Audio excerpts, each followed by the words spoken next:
नमस्कार, गुरु सका एस्ट्रो में आप सभी का स्वागत है।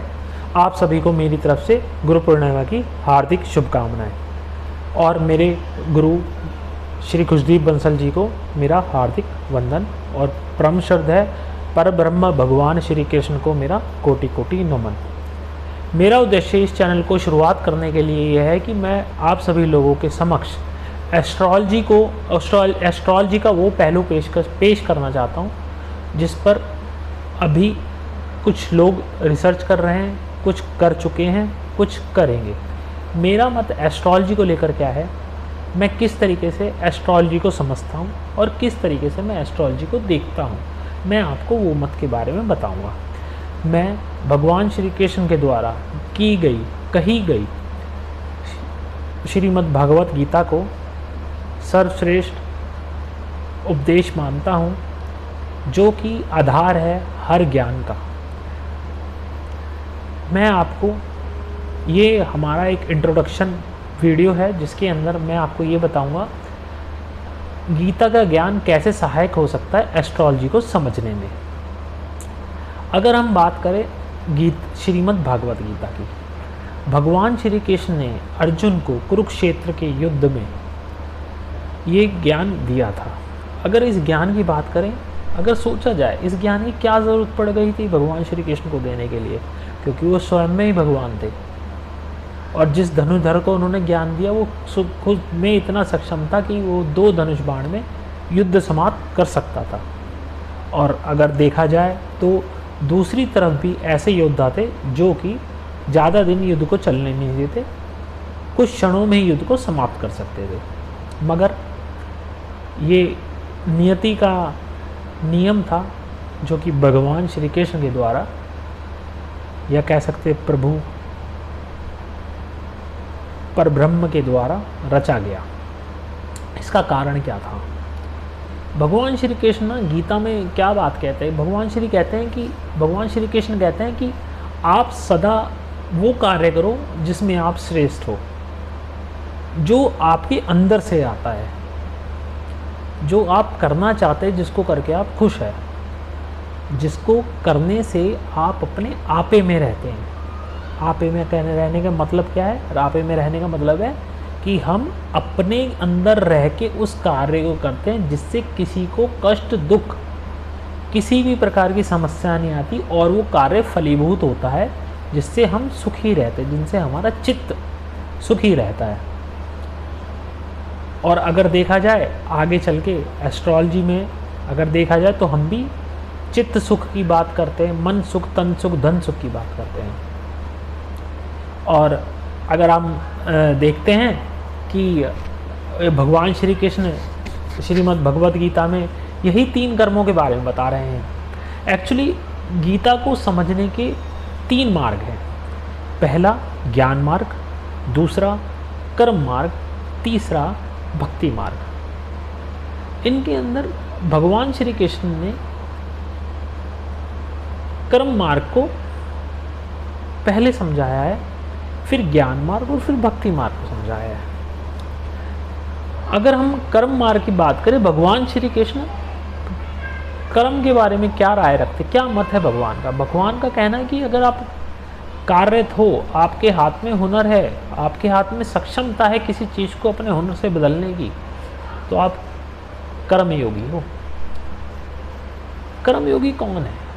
आइए थोड़ा समझते हैं कर्मयोगी कौन है, फिर धीरे धीरे हम गीता में धीरे धीरे जाएंगे, जिसके कारण हमें गीता समझने में आसानी होगी। कर्मयोगी वो है जो अपने हाथों से कर्म को करना जानता है, जिसको अपने हाथों पे विश्वास है, उसके हाथ में इतना टैलेंट है कि वो अपने हाथों से उस कर्म को करता है, जिससे वो कर्म उसका फलीभूत होता है। जिसको बोलते कि इसके हाथों में हुनर है, तो वो कर्म योगी है। जैसे अर्जुन की बात करें, उसके हाथों में हुनर था, उसको धनुष बाण इतना प्रगाढ़ कर लिया था उसने।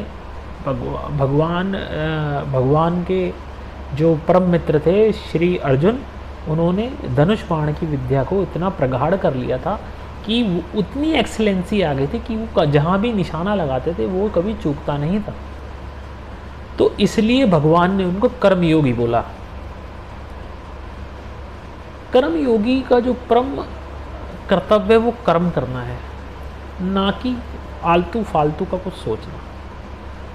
एक कहावत सुनी होगी, कर्म कर और नेकी में डाल। कर्म कर, वो भगवान ने उसी के लिए बोलेगी तू कर्म कर, वो अपने आप तेरे अकाउंट में ऐड ऑन होएगा।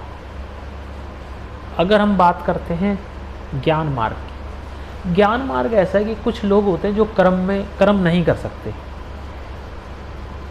आगे चल के मैं आपको समझाऊंगा कि कर्म कितने प्रकार के होते हैं।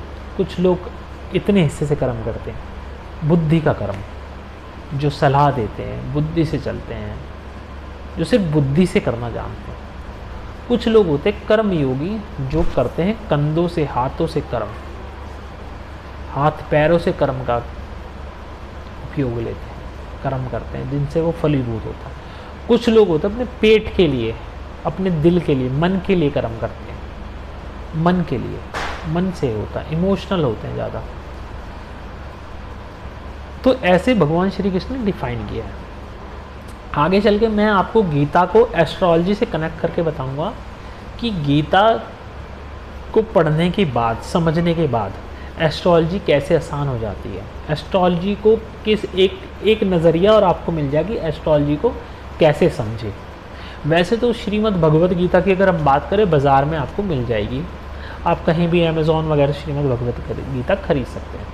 मगर श्रीमद् भगवत गीता का ज्ञान आपको कोई भी नहीं कहूँगा, इसमें मैं आपको कहूँगा कि हमेशा वो ज्ञान गुरु से ही लेना चाहिए, या उससे लीजिए जिसने अपने गुरु से लिया हो।